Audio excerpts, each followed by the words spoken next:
Daí, gurizada, boa tarde, bom dia, boa noite, não sei em que horário vocês estão assistindo a minha aula. Eu sei que o áudio tá meio ruim, mas é porque eu mudei de computador e o microfone do meu, desse desse velho computador está estragado, então eu estou usando o fone e o fone é meio ruim. Mas eu acredito que dê para ouvir aí, já fiz alguns testes, acredito que dê para ouvir, mas não vai ficar tão agradável, mas vamos lá. Vamos então continuar a nossa aula de geologia. Agora, eu não escrevi aqui no slide, mas agora vendo a geomorfologia, tá? Formada, geomorfologia o que é? Geoterra, morfos, forma, logia, logos, estudo. Estudo da forma da Terra, certo? Então, assim, ó, gente, temos a geologia e dentro dela a geomorfologia. Geomorfologia tem duas searas. A geomorfologia que é formada por agentes internos da Terra, que são agentes endógenos, e a geomorfologia que é feita pelos agentes exógenos, que é, por exemplo, a chuva que faz ali um estraguinho numa pedra, ou a areia que é transportada pelo vento e vai esculpindo uma pedra durante milhares de anos, sabe? Então, vamos estudar aqui, nós já estudamos os agentes endógenos, que são a subducção, o movimento das placas tectônicas, a obducção. Então, para vocês entenderem como é que esses processos funcionam. Não vou simplesmente jogar para vocês, dobramento moderno, é isso aí. Não, vocês têm que saber como é que são formados os dobramentos modernos. Tá? Então, vamos lá. Agentes endógenos, geomorfologia. Começando por dobramento moderno. Dobramento moderno, geralmente cadeia de montanhas, né, uma cordilheira. E o dobramento moderno, por que se chama moderno? Porque ele está na era geológica cenozoica. Nós veremos isso um pouquinho mais para frente, com pouco detalhe, porque isso aqui não cai muito no Enem, mas é bom vocês terem uma ideia. Tá bom? É muito bom vocês terem uma ideia das eras geológicas, tá? Então, é moderno porque é cenozoico. E qual é a questão de ser cenozoico? Cenozoico é o último período que nós temos na escala geológica, tá? Tem outro aí, estudo, né, sendo feito como se fosse mais recente do que o Cenozoico, mas é só um protótipo, ainda não é nada canonizado pela universidade. Então, dobramento moderno, como se fosse uma cordilheira moderna, uma cordilheira nova. E qual é a diferença da cordilheira nova, do dobramento moderno, para um dobramento antigo? O dobramento moderno ele ainda possui atividade sísmica, tá? E o dobramento moderno, geralmente perto dele, como o dobramento moderno ele é, como é que eu posso dizer para vocês? Ele é uma cordilheira de montanha que foi, né, formada pela subducção. Nós já tivemos isso. Como uma subducção é encontro de placas, a placa mais densa, como eu falei na última aula, vai afundar, vai mergulhar, e a placa menos densa vai ficar em cima e vai se dobrar, formando as montanhas. Tá? Então, esses limites ali tectônicos entre as placas são muito ativos. Geralmente, ali no Chile, tem muito terremoto. Tá? Houve terremotos no Chile que puderam ser sentidos aqui no interior do Rio Grande do Sul. Então, é bom vocês lembrarem disso, bom mesmo, eu diria que é vital vocês lembrarem disso. E outra coisa que pode cair muito como pegadinha no Enem, assim, não caiu ainda, mas pode cair, que é o fato de nós não termos dobramentos modernos no Brasil. O Brasil, vocês podem pensar assim, é um país velho, entendeu? Não tem dobramento moderno, só tem bacia sedimentar e dobramento antigo, tá? Então, ó, não existem no Brasil, não existem no Brasil. Essa aqui já foi, ó, eu estou querendo adiantar uma parte do conteúdo para vocês, ó, instabilidade tectônica. Pera aí, já falo sobre isso aqui. Instabilidade tectônica. Por quê? Terremoto, tremores e tal. Essa aqui é a palavra-chave que cai no Enem para vocês. E aqui eu botei uma prévia do conteúdo que a gente vai ter nessa mesma aula, que são os tipos de rochas predominantes aqui no dobramento moderno. E os tipos de pedras preciosas também, tá? E metais preciosos. Então temos aqui, ó, tipos de rochas ígneas, extrusivas e rochas metamórficas. Não precisa saber o que é agora, vou explicar o que são rochas ígneas, extrusivas e metamórficas depois. Daí vocês, quando forem revisar, voltem a esse slide e já gravem, né? Ígneas, dobramento moderno, ígneas extrusivas e metamórficas.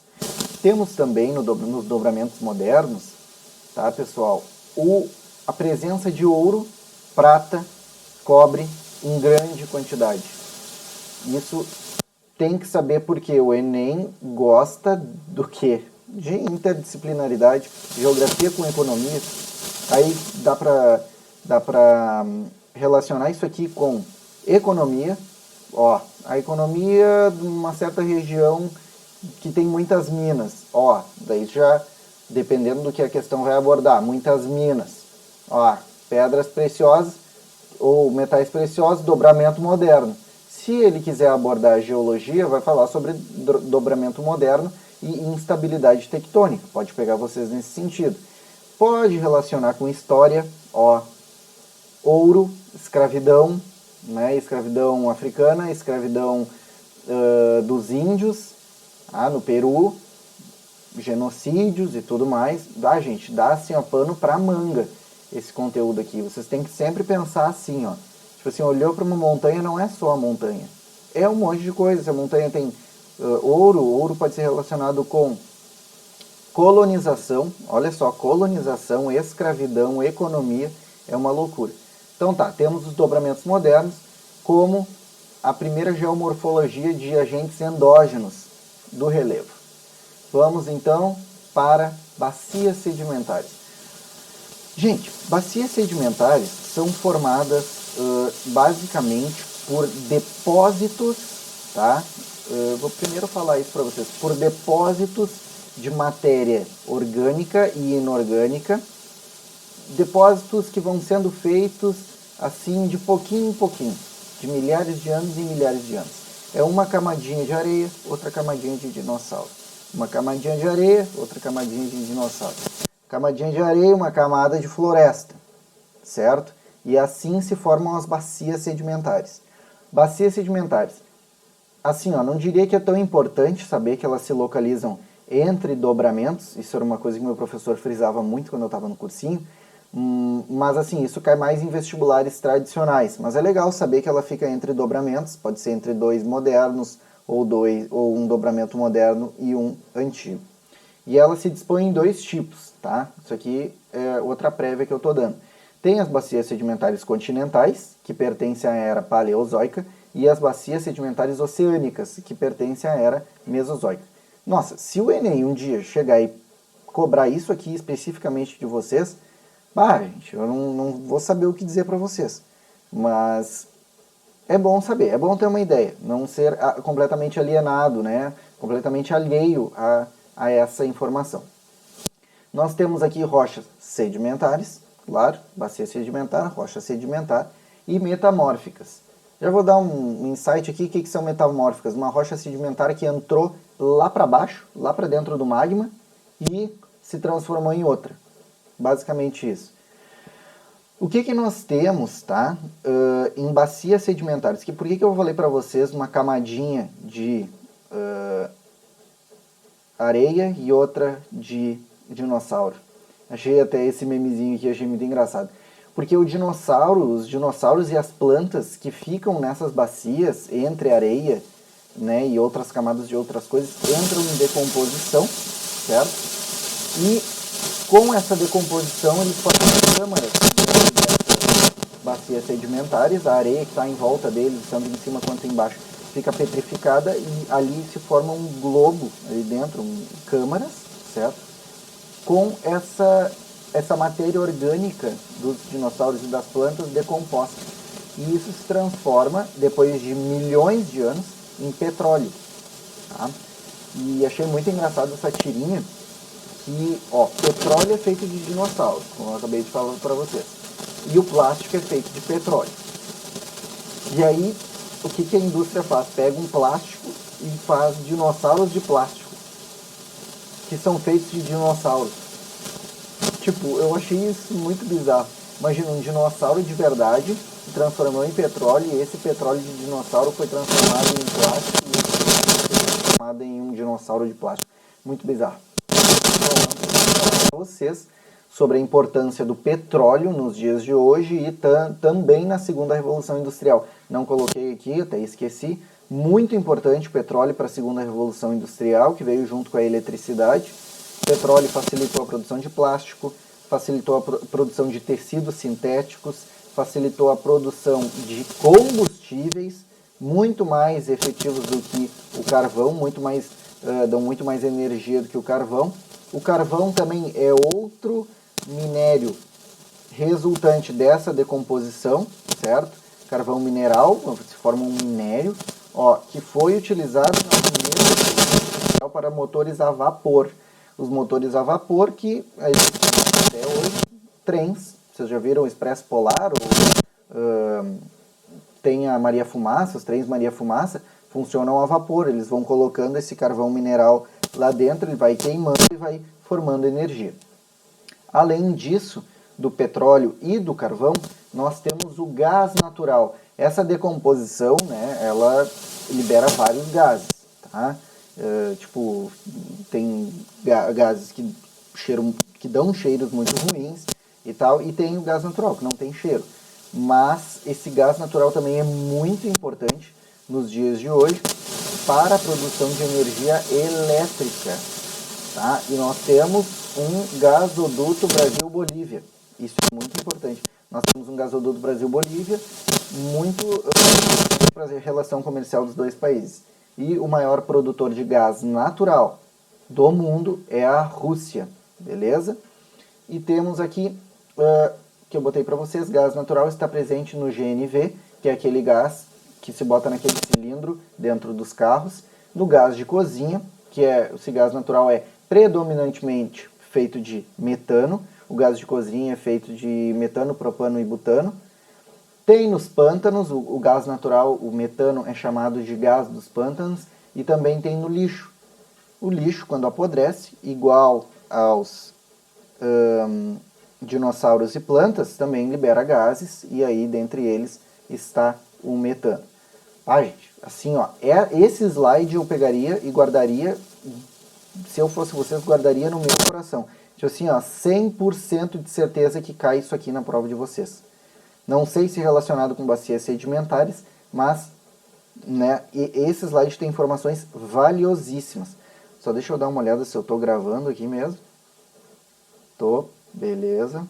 Então, vamos de volta. Então, vamos lá. Dobramentos antigos, escudos cristalinos ou crátons. Isso aqui já caiu várias vezes com o nome de escudos cristalinos ou crátons. Dobramentos antigos não é uma nomenclatura muito utilizada. Tá? Eles se localizam no meio das placas tectônicas.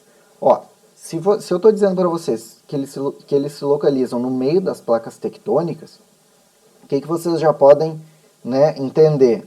Não tem colisão. Se está no meio da placa, é tranquilo. O tremor não vai ser sentido.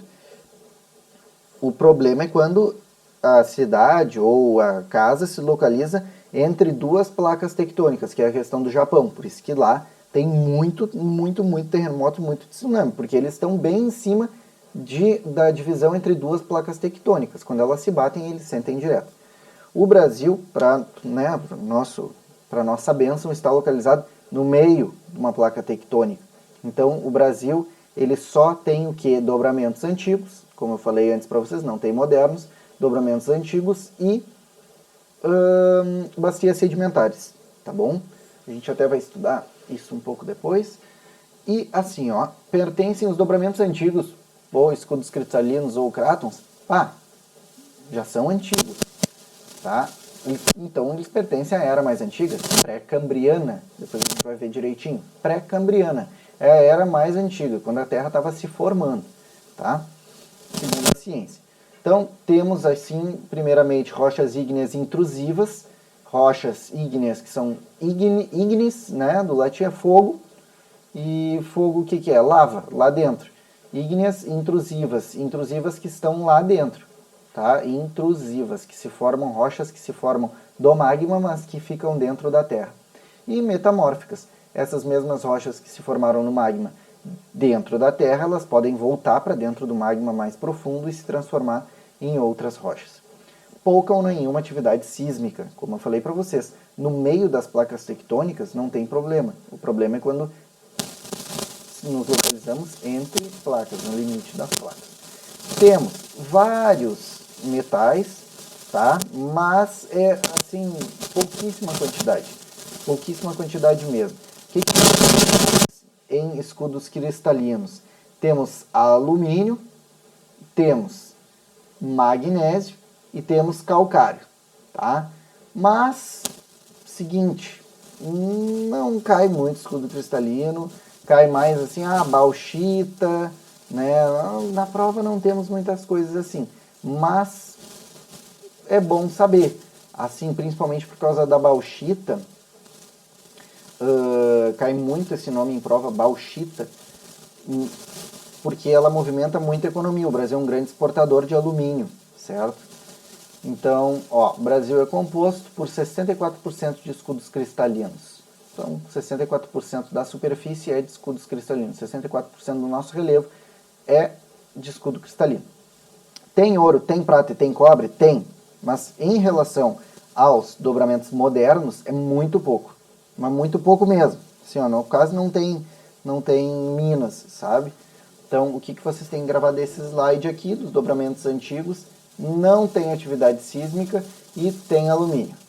E a maior parte do território brasileiro é velho, entendeu? É velha, né? A maior parte é velha. 64% de escudos cristalinos. Vamos em frente. Agora, já acabamos a geomorfologia de agentes endógenos, vamos para a geomorfologia de agentes exógenos. A formação do relevo, né? A forma do relevo, com agentes que vêm de fora, certo? Não vêm de dentro da Terra. Vamos começar, então, por intemperismo e erosão. E o que é o intemperismo? Ou também chamado de meteorização. É simplesmente a decomposição da rocha, o que é diferente de erosão, já explico para vocês. Simplesmente a decomposição da rocha, por vários meios. Temos o intemperismo químico, o intemperismo físico e o intemperismo biológico. Como é que funciona o intemperismo químico? O que a gente quer dizer com intemperismo químico? Chuva. Essa nomenclatura cai em prova. Esse é outro slide que eu guardaria que nem a minha vida. Tá? Isso aqui cai muito em prova. Intemperismo químico. Então a gente sabe que lá na Amazônia, como já estudamos, chove a full. Chove muito lá na Amazônia. Tá.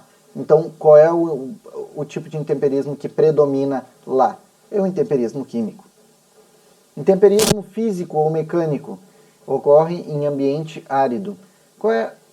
Por que árido? Árido é seco. Ocorre em ambiente que não chove. Por que físico ou mecânico? Que é quando, por exemplo, nos desertos, como tem uma amplitude térmica muito alta, ou seja, de dia é muito quente e de noite é muito frio, tá? Lá no meio do deserto, essa pedra, quando ela esquenta, vocês vão estudar em física isso, quando a pedra esquenta, ela dilata. Quando a pedra esfria, ela contrai. É que nem a gente, quando está quente, a gente não fica mais espalhado assim, mas não fica num canto ali, né, encolhidinho. No verão a gente expande, né? E no inverno, o que a gente faz? A gente bota um monte de roupa e fica bem encolhidinho para não perder calor. Então é a mesma coisa com a rocha. Só que qual é a diferença disso da rocha para a gente? Que a rocha vai esquentando, esfriando, esquentando, esfriando, esquentando, esfriando, uma hora ela racha. Ou ela vira completamente pó. Ela racha. Então assim, intemperismo físico ou mecânico. E temos o intemperismo biológico, que é feito pela decomposição da matéria orgânica. Beleza? E eu peguei uma observação aqui do meu caderno que eu achei muito interessante.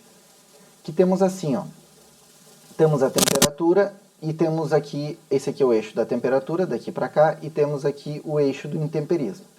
O eixo da temperatura, quanto mais alta a temperatura, zero é o intemperismo, certo? Mas não é zero, é mais fraco é o intemperismo. Então, como eu botei aqui para vocês, o intemperismo diminui com o aumento da latitude. porque o intemperismo químico é o severo. O intemperismo químico, a ação da chuva sobre as rochas, é muito mais severa do que a ação do esquenta-esfria da temperatura. Beleza? Então tá aqui, temos aqui químico, severo, fraco é o físico e moderado seria o biológico.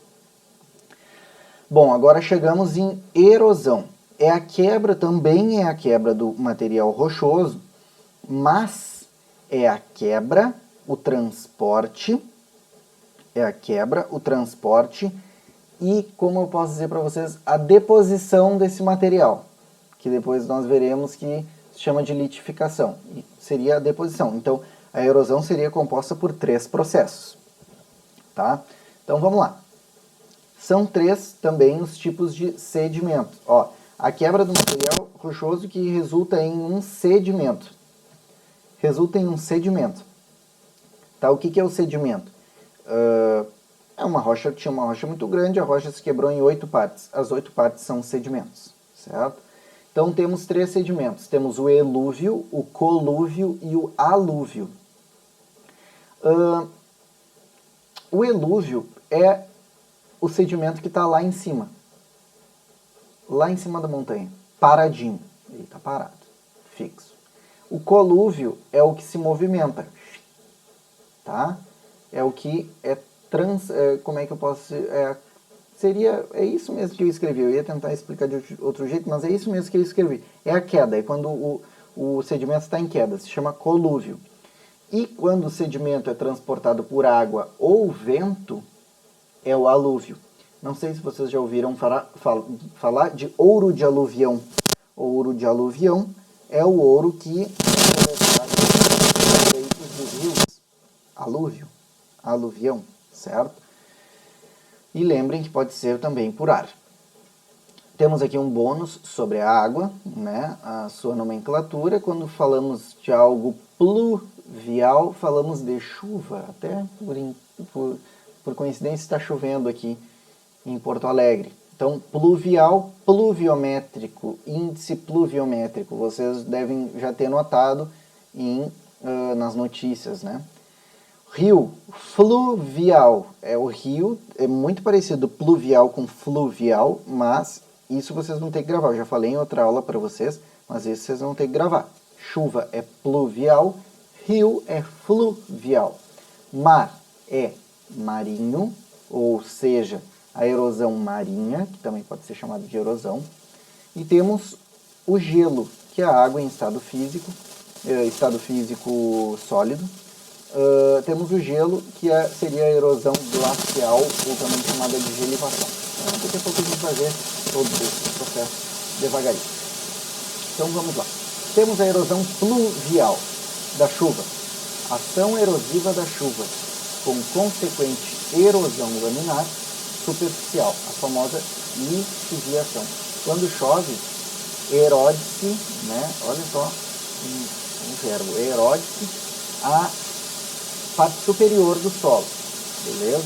Então temos aí, vamos formar algumas estruturas. Chovendo, a chuva vai moldar esse relevo e vai fazer algumas estruturas. Ó, chove muito, imagina em campo aberto, onde é muito mais propício a desabamento. Quando nós não temos árvores com raízes para segurarem o solo, digamos que tivéssemos aqui, né, um morro, tá? Um morro aqui. Quando chove nesse morro, se o morro não tem nada de árvore em cima, é muito mais provável que ocorra desabamento. Muito. Porque não tem raiz para segurar esse solo. Se tem muita árvore em cima desse mesmo morro, é tranquilo, porque a terra ela fica fixa por causa da ação das raízes. Então, muito importante para vocês saberem também. Temos aqui, ó, geomorfologia criada pela erosão pluvial. Ravinas e vossorocas. As ravinas são o estágio inicial da vossoroca, tá? Aqui vossoroca não tem nada a ver com pororoca. Pororoca é outro fenômeno que ocorre em rios, tá? A ravina, ela vai ser a erosão superficial aqui do solo, mas ela é como se fosse abrir caminho no chão, abrir alguns caminhos. Quando essa ravina começa a ficar muito profunda, muito profunda, muito profunda, esse solo cede e forma uma vossoroca. Então a ravina é como se fosse uma criança e a vossoroca um adulto. Então a ravina é pequenininha, mas quando ela cresce ela vira uma vossoroca gigantesca. Tá? Vossoroca e ravina já caíram no Enem. Então esses nomes tem que saber, e tem que saber sim que foram formados pela chuva, não por rios. Então vamos lá. Erosão fluvial, rios. Ação erosiva do rio. O rio, claro, ele corre e leva, certo? Algumas rochas junto, e a própria água molda essas pedras que estão no leito ou na parte inicial ou na parte final do rio. Então, a ação erosiva do rio tendo-se a velocidade do fluxo proporcional à intensidade da erosão. O que significa isso? Intensidade do fluxo, a velocidade do fluxo diretamente proporcional à intensidade da erosão.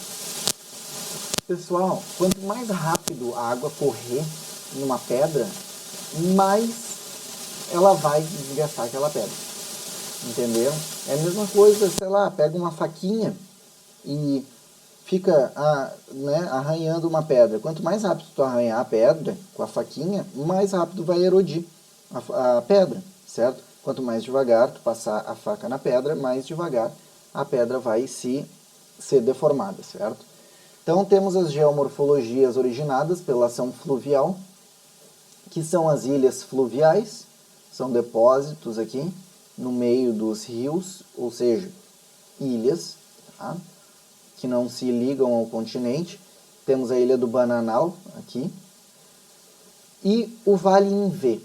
O rio sempre vai ter o vale em V. Essa parte mais... cadê meu mouse? Essa parte mais baixa aqui do rio é chamada de talveg.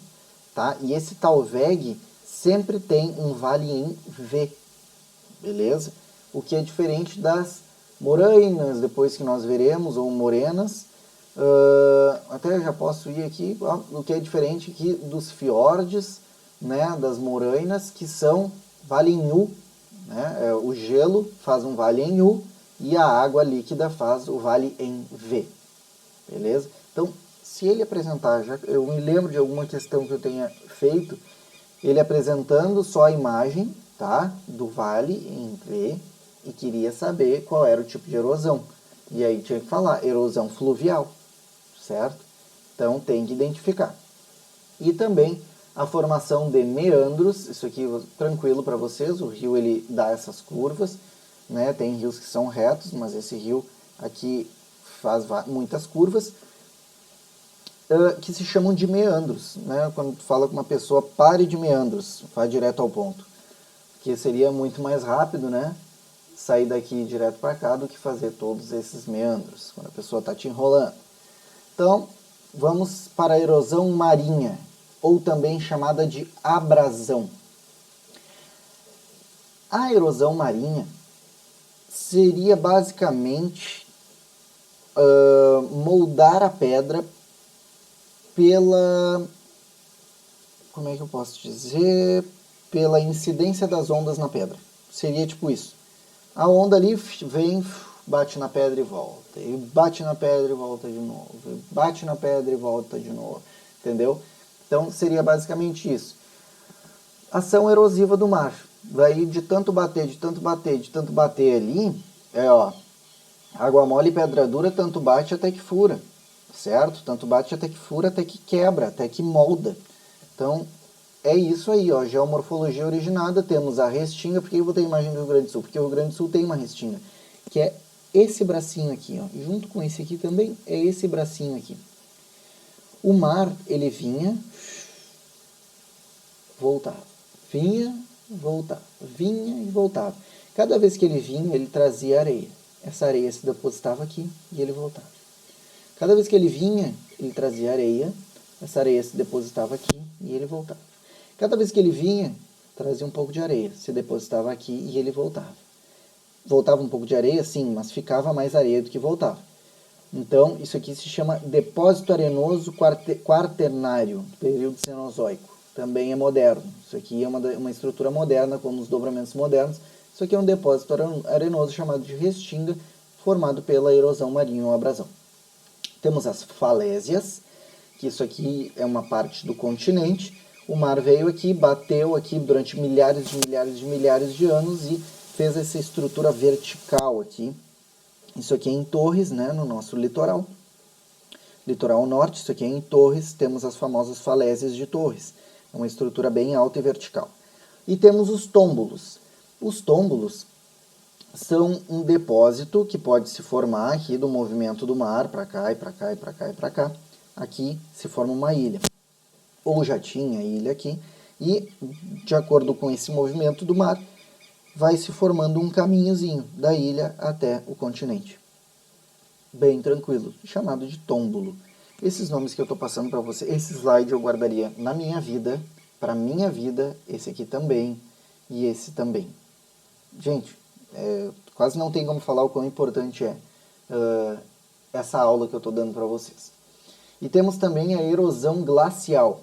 A erosão glacial feita por gelo, ação erosiva do gelo. O gelo derretido, o gelo, quando derrete, ele caminha, ele faz esse caminhozinho aqui, ó, e forma sedimentos que são chamados de moranas ou morenas, tá? Bem importante também, quando esse gelo derrete aqui embaixo, bem embaixo aqui, ele corre. E correndo, ele ele atrita a rocha que está aqui. Ele atrita a rocha e desgasta. E forma sedimentos chamados de moranas ou morenas. E também tem aqui a questão do frio, né, que desgasta também, que faz a rocha se contrair. Quando esquenta, ela quebra, tá? Temos que saber que essas formações aqui, que tem gelinho em cima, né, um riozinho no meio, são chamados de fiordes. Ria, não, cai muito, podem esquecer ria, lembrem de fiordes. E esses riozinhos aqui, entre essas montanhas, em Vale em U. Vale em U. Vocês estão vendo aqui que esse vale está em U, por aqui, aqui, no inverno, se acumula muito gelo aqui, e esse gelo, quando derrete, anda.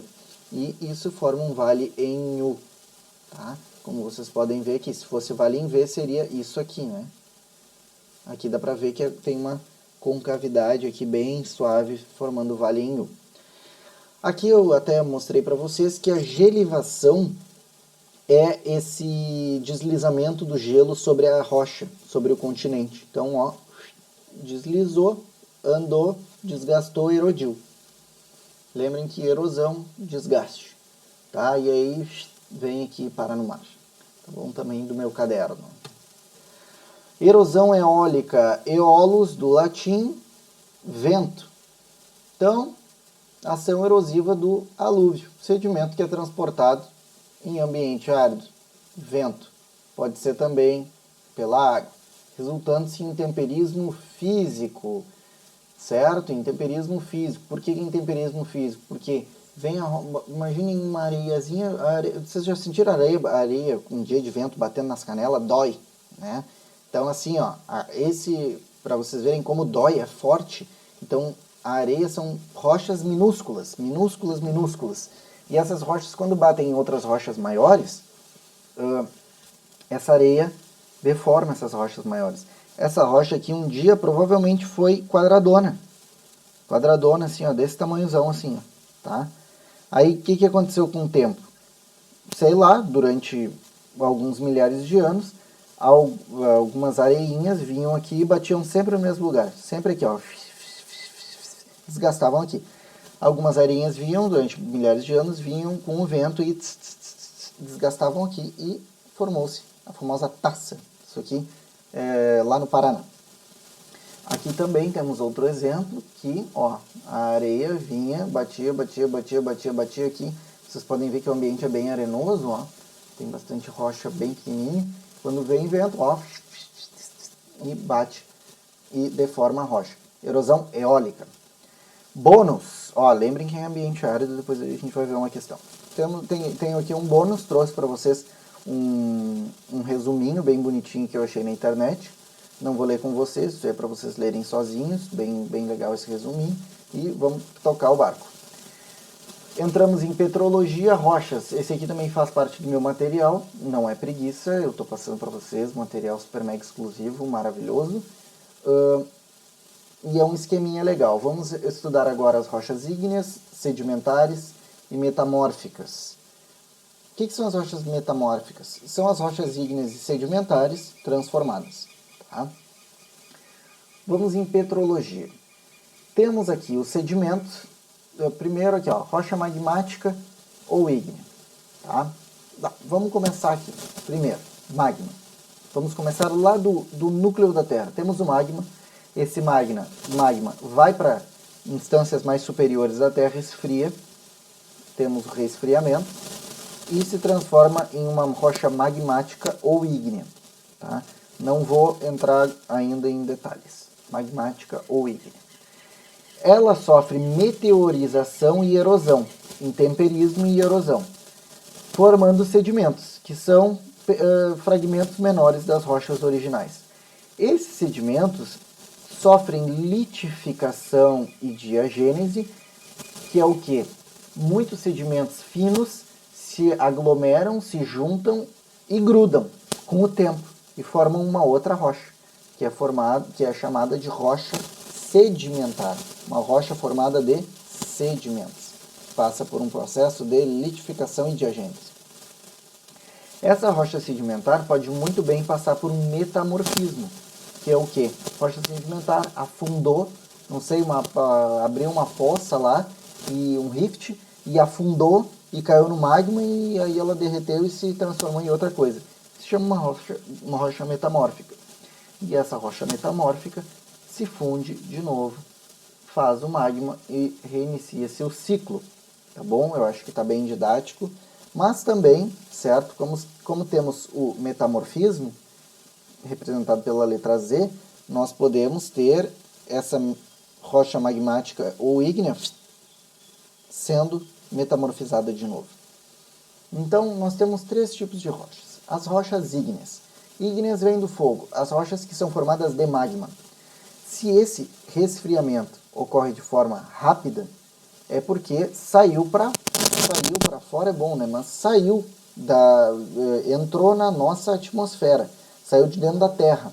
Então, se saiu de dentro da Terra, é um resfriamento rápido. Se saiu para o exterior, seria uma rocha ígnea extrusiva. E o que temos, né, de principal exemplo de rocha ígnea extrusiva? O basalto. Basalto, uma rocha grossa, uma rocha grosseira, porque como resfria muito rápido, né, uma rocha ígnea extrusiva, ela não tem tempo de organizar os seus minerais e ficar bonitinho. Então ela fica uma rocha meio feia, assim, meio bruta, e que se chama basalto. Quando o resfriamento acontece no interior, quando não chega a sair da terra, mas chega numa temperatura tão baixa que pode solidificar e formar uma rocha, temos as rochas ígneas intrusivas, que daí, como ela não resfria tão rapidamente, ela tem tempo de organizar os seus minerais, que se chama o granito. O exemplo mais importante. As rochas sedimentares, que se formam por depósitos sedimentares, que são encontradas nas estruturas, né, chamadas de bacias sedimentares. Temos como exemplos de rochas sedimentares o arenito, o calcário e o carvão mineral. Tá? Vamos lá falar sobre metamorfismo. Aqui está escrito metamorfismo, magma. Em cima magma, alta temperatura e alta pressão. No magma, é óbvio, é muita temperatura e, por consequência, muita pressão. Temos as rochas ígneas se metamorfizando. O basalto passa por metamorfização e se transforma em andesito, que é uma rocha metamórfica. O granito passa por metamorfização e se transforma em gneiss. Rochas sedimentares, o arenito se transforma em quartzito. O calcário, vocês vejam, né, se transforma em mármore. E o carvão mineral se transforma em xisto betuminoso. Esse último aqui é meio discutível, né, o carvão mineral se transformando em xisto betuminoso. Muitos autores defendem que o xisto betuminoso não é uma rocha metamórfica, mas o Enem não vai entrar nesse tipo de detalhamento com vocês. O importante mesmo é saber o que é uma rocha ígnea, o que é uma rocha sedimentar, formada por sedimentos. Imaginem assim, ó, que temos areia vermelha, areia amarela e areia azul. Aí vocês botam em camadas, areia vermelha, depois a areia amarela e depois a areia azul dentro de um potinho. Deixa ali por milhares de anos, quando tu vai tirar do pote ela tá dura. Então, se transformou, as três camadas se grudaram e formaram uma rocha só que se chama de rocha sedimentar. Seria isso. E a metamórfica são as rochas ígneas e sedimentares transformadas pela temperatura e pela pressão. Beleza? Vamos lá, botei aqui exemplos para vocês que são muito relacionados com a economia. Temos aqui o basalto, rocha ígnea extrusiva, que serve para fazer rua de paralelepípedo, essas coisas assim, meio fio. E temos as rochas ígneas intrusivas. Esse I aqui está muito feio, né? Parece um S. Intrusivas, como, né, eu falei para vocês que ele resfria o magma resfria de forma mais lenta, tem tempo de organizar os seus minerais, desculpa. E aí fica essa formação aqui mais bonita, bem mais agradável aos olhos do que o basalto. Rochas sedimentares, temos o arenito, o calcário e o carvão mineral. O arenito, formado por, vocês estão vendo aqui das camadas que eu falei para vocês, ó, camadinha aqui, camadinha aqui, camadinha aqui, camadinha aqui, camadinha aqui. A ciência já possui ferramentas que permitem datar uma pedra, né, uma rocha sedimentar que seja, né, que, sei lá, esteja em qualquer região do mundo. Se ela é sedimentar, dá para ver quantas camadas tem e tal, tananã, dá para calcular a idade. Temos o calcário, muito importante para a economia também, né, cálcio, carbonato de cálcio, indústria química, muita coisa, e carvão, enfim, carvão, já falei para vocês, um absurdo a importância do carvão para a nossa história. E temos as rochas metamórficas, né, que é a transformação dessas aqui. Temos o andesito, o gneiss, quartzito, mármore e o xisto betuminoso. Beleza? Eu não sabia que eu tinha isso aqui. Agora tem um apontador, muito legal. Tá, deixa eu até ver aqui, caneta, dá para fazer. Tá, beleza. Gente, deixa eu apagar aqui. Vamos então com o apontador a laser. Aqui temos o exemplo do gneiss e aqui o mármore. Mármore, muito importante para a economia, sei lá, de decoração de casas, fachadas de prédios. O gneiss também bastante importante para a economia, mas nem tanto quanto o mármore. Temos o mármore rosa, também italiano, e também encontrado ali no Lamy, se não me engano. Muito caro, muito apreciado. Vamos lá, escala de tempo geológica que eu falei para vocês que eu ia dar uma pincelada. Só, não precisa saber, assim, putz, meu Deus, como sei, mas é bom ter uma ideia, assim, da linha temporal. O escudo cristalino, como eu falei para vocês, é da era pré-cambriana. Aqui nós temos, né, os períodos, período arqueozoico, período proterozoico. Mas, saibam que o escudo cristalino é da era pré-cambriana, já está mais do que bom. Aqui as bacias sedimentares, que nem eu falei para vocês, ó, vocês estão vendo que a bacia sedimentar é paleozoica e um pedacinho aqui, ó, é mesozoica. Essas aqui são as oceânicas e essas aqui são as bacias sedimentares continentais. E os dobramentos modernos fazem parte exclusivamente da era cenozoica, que é a mais recente que nós temos. Dobramentos modernos, dobramentos novos.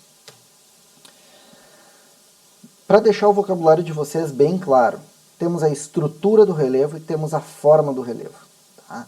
O que fala da estrutura do relevo? Geologia. O que fala da forma do relevo? Geomorfologia. Temos a geologia, o dobramento moderno, dobramento antigo, escudo cristalino, bacia sedimentar. Temos a geomorfologia, montanha, dorsal, rift, fossa. Tá? Dobramento moderno são as colisões entre placas que nós temos.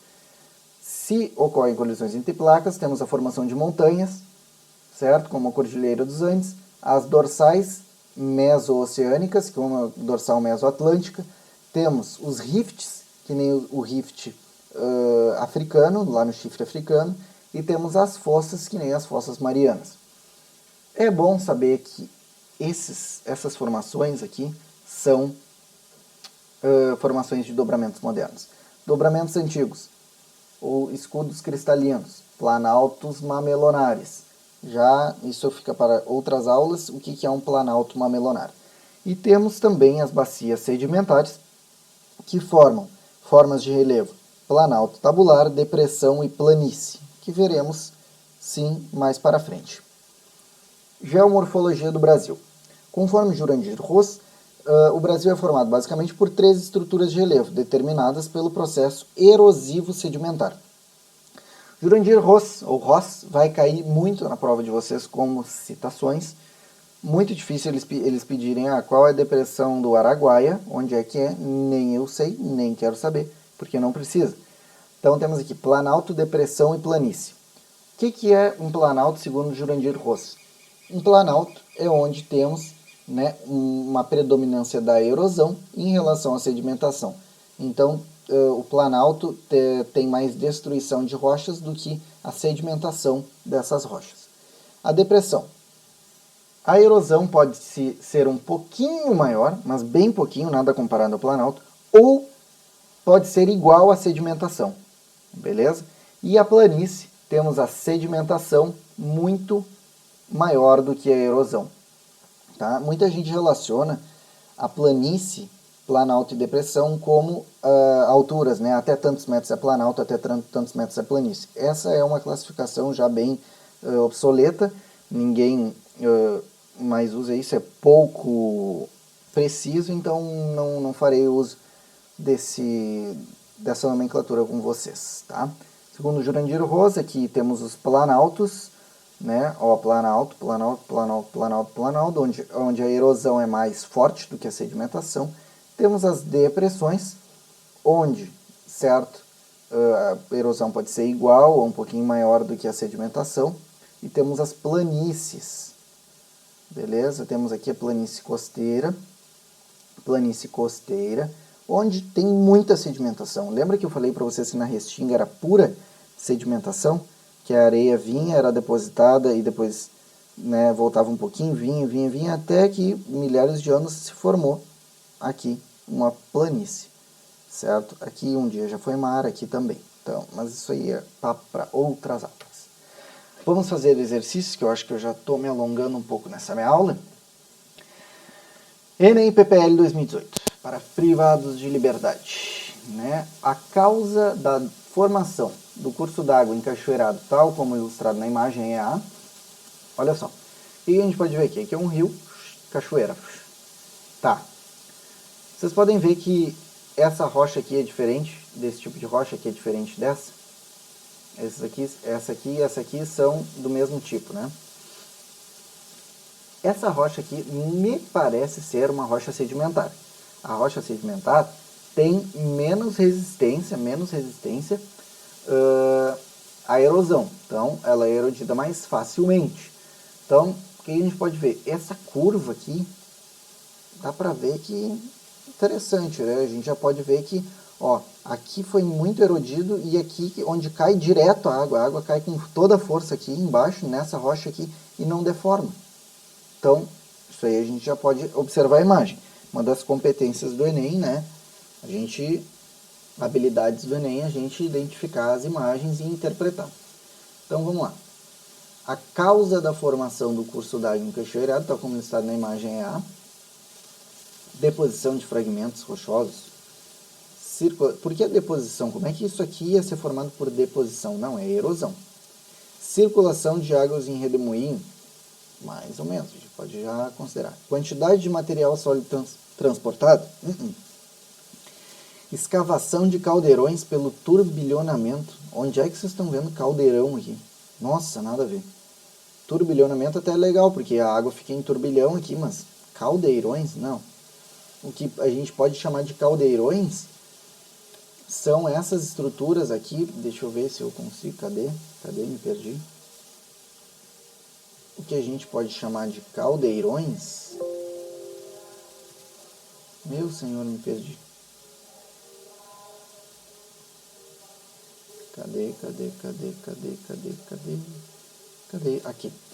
Nossa, estava na minha frente. Aqui, as falésias. Nessa parte de baixo das falésias, temos, né, o turbilhonamento da água formando as furnas. Tá? Não são caldeirões. Então, aqui já descartamos essa possibilidade. Diferente resistência à erosão oferecida pelas rochas. Muito bom, porque ó, como a água cai aqui e vai escavando, escavando, escavando, escavando, escavando, e não desgasta aqui, é porque tem uma diferença de resistência à erosão oferecida pelas rochas. Então, resposta final, letra E, muito tri. E circulação de águas em redemoinho, assim, ó, pode ser, mas se fosse essa a resposta, aqui também deveria estar deformado, aqui também deveria ter um buraco, como tem aqui. Então, qual é a causa da formação disso aqui, desse buraco? É porque essa rocha é menos resistente do que essa aqui. Beleza? Então, vamos para a próxima questão. As rochas são degradadas e decompostas e os materiais resultantes de sua ação, tais como seixos, cascalhos, areias, siltes e argilas, são carregados e depois depositados, e também substâncias dissolvidas na água podem precipitar. Em virtude de sua atuação, quaisquer rochas, independentemente de suas características, podem ficar destacadas no relevo. Ó, o texto refere-se à modelagem do relevo por processos naturais de... Ó, gente, temos a resposta aqui como letra C, por quê? Rochas são degradadas e decompostas, materiais resultantes são seixos, cascalhos e areias. Por que é intemperismo e erosão? Porque foi tudo que eu falei para vocês agora na aula. Cara, intemperismo é o desgaste da rocha e erosão é o desgaste também, mas também o transporte. Então, ó, os materiais são carregados, erosão, acabou. Letra C, blum, não precisa nem ler as outras. Magmatismo, e fusão, vulcanismo, tectonismo, metamorfismo, não, nada a ver, nada a ver. Magmatismo e fusão, quando as rochas entrariam lá no núcleo. Vulcanismo e erupção. Bom, ele falou alguma coisa de vulcão aqui, explosão? Não. Tectonismo e subducção. Ele falou alguma coisa sobre placas tectônicas aqui? Não. Metamorfismo e recristalização. Ele falou alguma coisa da rocha entrando no magma de novo e se transformando? Não. Então, intemperismo e erosão. Enem 2017, hein? Para ver como esse conteúdo é importante. 17 também. A destruição, o transporte e a deposição de pequenos fragmentos rochosos dependem da direção e intensidade com que este agente atua na superfície terrestre, sobretudo em regiões áridas e semiáridas, com pouca presença de vegetação. É nesse ambiente que se verifica constante trabalho de formação, destruição e reconstrução de elevações de areia que recebem o nome de dunas. Ó, a modelagem do relevo apresentado relaciona-se ao processo de erosão decorrente da ação. Olha só, ele falou ambiente árido. Ambiente árido temos o predomínio de o que? Intemperismo físico, como eu falei para vocês aqui. Intemperismo físico, erosão eólica, ambientes áridos. Então, ação eólica, bloom, matou. Glacial é gelo, nada a ver. Duna no gelo, não tem como. Fluvial é rio, duna no rio, nada a ver. Pluvial é chuva, nada a ver. Ambiente árido, se é árido não tem chuva. Pode ser árido ter rio, mas intermitente, assim, nada a ver. Marinha, nada a ver. Porque marinha, eu falei para vocês, é a ação da água do mar batendo nas rochas. Enem PPL 2017. De novo, o terremoto 8,8 na escala Richter, que atingiu a costa oeste do Chile em fevereiro, como eu falei para vocês, Chile,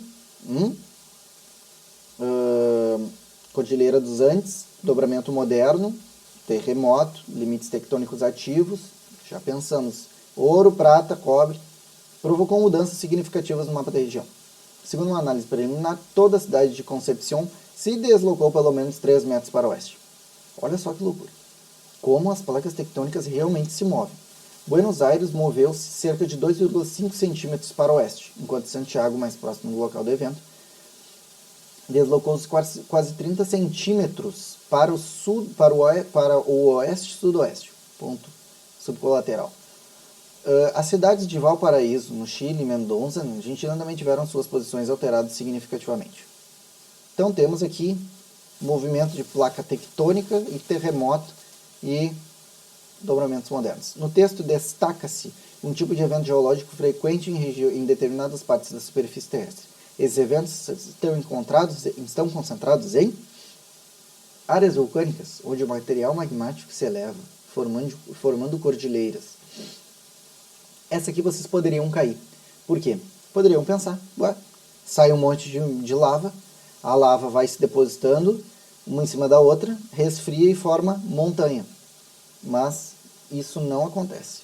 Nós tivemos um derramamento basáltico que se estende sobre a bacia sedimentar do Paraná, mas o magma, ele não... Para vocês terem uma ideia, nem o vulcão é formado de magma. Tá? O vulcão não é formado pelo magma que saiu, sabe? É formado por outros processos. Então, quando sai quando sai muito magma, esse magma se espalha, ele não se acumula um em cima do outro, formando, né, muitas estruturas altas. Tá?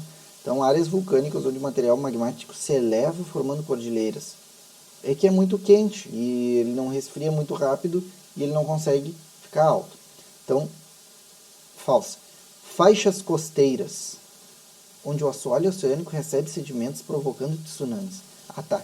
Receber sedimentos agora provoca tsunami. Não. Tsunami é quando duas placas tectônicas se batem lá no fundo do mar, liberam energia e a água ataca o continente. Ele está nos falando de terremoto, não maremoto. Estreitas faixas de intensidade sísmica. Já expliquei para vocês o que é sismo. No contato de placas tectônicas próximas a dobramentos modernos. Plum! Essa é a nossa resposta. Destruímos a questão. Vamos lá. Escudo cristalino. Não, escudo cristalino é dobramento antigo e dobramento antigo não tem terremoto. Bacia sedimentar. Bacia sedimentar também não tem terremoto. Bacia sedimentar é acúmulo de areia, é acúmulo de material orgânico ao longo de milhares de anos, milhões de anos, não tem nada a ver com terremoto. O que nós temos aqui, o enunciado fala sobre terremoto, a nossa resposta fala sobre terremoto. Faixas de intensidade sísmica, sismo, terremoto, liberação de energia sísmica, contato de placas tectônicas, uma bate na outra, no continente, próximas a dobramentos modernos. Como eu falei para vocês, limites tectônicos ativos de dobramentos modernos. Vamos lá para mais essa questão, creio ser a última. Vamos lá, Enem 2010. O esquema mostra depósitos em que aparecem fósseis de animais do período Jurássico. Então vocês podem ver aqui, interessante, né? Os fósseis aqui, tal, umas conchinhas, umas plantinhas, né? Os dinossauros aqui. Tá. O esquema mostra depósitos em que aparecem fósseis de animais do período Jurássico. As rochas em que se encontram esses fósseis são magmáticas. Tudo que a gente estudou até agora, o magma guarda fósseis. Até pode guardar, mas não é as rochas principais, né? Então, não. Sedimentares, temos duas rochas sedimentares, foi o que a gente estudou. Mas daí temos duas com rochas sedimentares. Vamos ver. Magmáticas, pois a ação de vulcões causou as maiores extinções desses animais já conhecidos ao longo da história terrestre. Não foi um meteoro que bateu aqui e matou tudo. Nada a ver. Falso. Sedimentares, pois os restos podem ter sido soterrados e litificados com o restante dos sedimentos. Veremos. Magmáticas, pois são as rochas mais facilmente erodidas. Não, as mais facilmente erodidas, as menos resistentes à erosão, são as sedimentares. Sedimentares, já que cada uma das camadas encontradas na figura simboliza um evento de erosão dessa área representada. Veremos. Metamórficas, pois os animais representados precisavam estar perto de locais que nada a ver. Se o animal está aqui na superfície, é porque ele não foi junto lá para baixo do magma. Então, nada a ver. Então, temos duas respostas possíveis aqui. sedimentares, já que cada uma das camadas encontradas na figura simboliza um evento de erosão dessa área representada. Por que a resposta é B? Pois os restos podem ter sido soterrados, foram soterrados, e litificados, passaram litos, pedra, litificação, litificação, ação de pedra, ação de transformar-se em pedra, com o restante dos sedimentos, de pedras, tá? Foram soterrados, sim, e sedimentados junto com a pedra. Eles ficaram no meio da pedra enquanto a pedra se litificava. A litificação, transformação de areia em pedra, basicamente. Litos, pedra. Tranquilo? Por que a resposta não pode ser D? Sedimentares, já que cada uma das camadas encontradas na figura simboliza um evento de erosão dessa área representada. Não necessariamente. Essa aqui pode ser da mesma época que essa aqui. Tranquilamente. Esse animal pode ter morrido, ter sido soterrado de areia, e dali a 10 anos, mas um animal morreu e soterrado de areia. Não necessariamente. Isso aqui é uma alternativa falsa. Tá? E outra. Evento, olha, camadas, evento de erosão, sei lá, eu nem sei o que eles quiseram dizer com isso. Tá?